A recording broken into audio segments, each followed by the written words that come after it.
وإذ قلنا للملائكة اسجدوا لآدم فسجدوا إلا إبليس قال أأسجد لمن خلقت طينا قال أرأيتك هذا الذي كرمت علي لئن أخرتني إلى يوم القيامة لأحتنكن ذريته إلا قليلا قال اذهب فمن تبعك منهم فإن جهنم جزاؤكم جزاء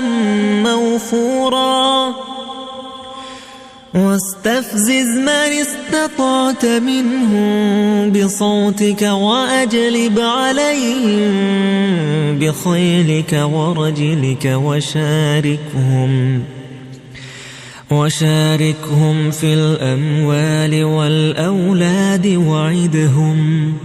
وما يعدهم الشيطان إلا غرورا إن عبادي ليس لك عليهم سلطان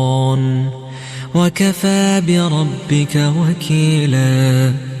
ربكم